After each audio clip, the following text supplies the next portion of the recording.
तो दोस्त, आज मैं एक ऐसे स्टूडेंट के बारे में बताने जा रहा हूँ जिनको अपनी माँ की सिर्फ एक बात कि बेटा इंस्पेक्टर बनकर ही आना, ये बात उनको सोने नहीं दे रहा है। दोस्त, इनके पिताजी ऑटो चलाकर अपने बेटे को बाहर पढ़ने के लिए भेजे हैं और दोस्त, ये लड़का अपने पिताजी को बखूबी समझ रहा है कि ऑटो चलाकर पढ़ाना कितना मुश्किल होता है। इसलिए ये लड़का एक सरकारी नौकरी पाने के लिए बहुत मेहनत और डेडिकेशन के साथ पढ़ाई को करता है। लेकिन दोस्त, कभी कभी वक्त भी ऐसा खेल खेल जाती है कि उस इंसान को टूटने पर मजबूर कर देता है। ये लड़का अपने पढ़ाई में 100% देने के बावजूद भी कई असफलताओं से सामना कर रहा है।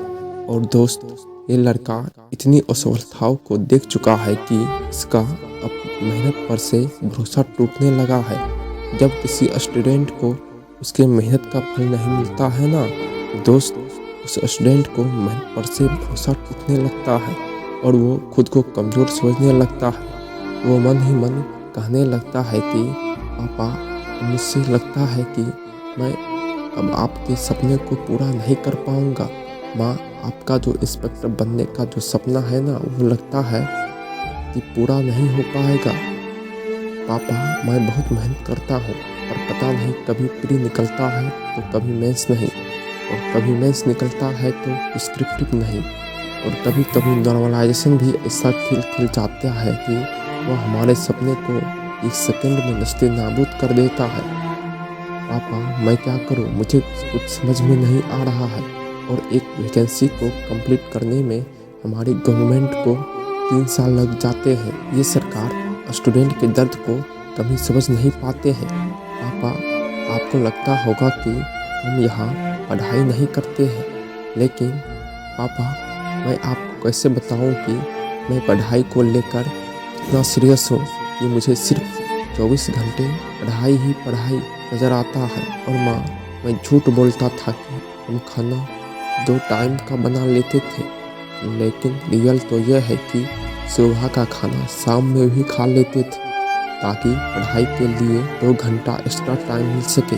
और पापा, इतनी मेहनत के बाद भी नौकरी नहीं मिलती है ना, तो ऐसा लगता है कि मैं आपके मजदूरी से कमाया हुआ पैसा को बर्बाद कर रहा हूँ। पापा, मुझसे नहीं देखा जाता है ये सब, और नहीं, मुझसे अब पैसा मांगा नहीं जाता है। लेकिन पापा, मैं अब क्या करूं?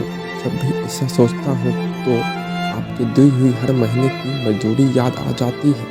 और पापा, कभी कभी लगता है कि पढ़ाई छोड़कर कुछ काम कर लूं, लेकिन आपके उस मजदूरी का याद आ जाता है। जैसे आप बहुत उम्मीद के साथ आप मुझे पढ़ने के लिए भेजते हैं, और मुझे माँ की उस बात का याद आ जाता है जब माँ बोली थी, बेटा इंस्पेक्टर बनकर ही लौटना। और मैं माँ के उस सपने को कैसे खोने दूँ? पापा, मुझे ये भी पता है कि अगर मैं सफल नहीं हो पाया तो लोग आपका मजाक बनाना शुरू कर देंगे, और ये सब मुझसे बिल्कुल भी देखा नहीं जाएगा। लेकिन पापा, मैं हार नहीं मानूंगा। आपका सपना और आपके दी हुई हर महीने की मजदूरी को व्यर्थ नहीं जाने दूंगा। मैं फिर से मेहनत करूंगा पापा, और इस बार दुगनी मेहनत से के साथ पढ़ाई करूंगा। बस आप अपने बेटे से उम्मीद मत खोइएगा। तो दोस्तों, इस स्टोरी के माध्यम से मैं आपको ये कहना चाहता हूँ कि ये सारी बातें जो आपने हैं, ये हर एक स्टूडेंट के मन में आती है। लेकिन दोस्त, याद रखिए कि यही वो मोमेंट होते हैं जिनसे कुछ लोग फ्रस्ट्रेट होकर अपनी पढ़ाई को त्याग देते हैं, और कुछ लोग इसे इग्नोर करके अपनी पढ़ाई को दुगनी रफ्तार से करते हैं, और वही इंसान आगे चलकर सफल हो जाता है। और दोस्त, मैं आपसे एक बात कहता हूँ कि कभी भी इस सिचुएशन से घबराइए नहीं, क्योंकि ये उसी को दिया जाता है जिसमें सहन करने की क्षमता होती है।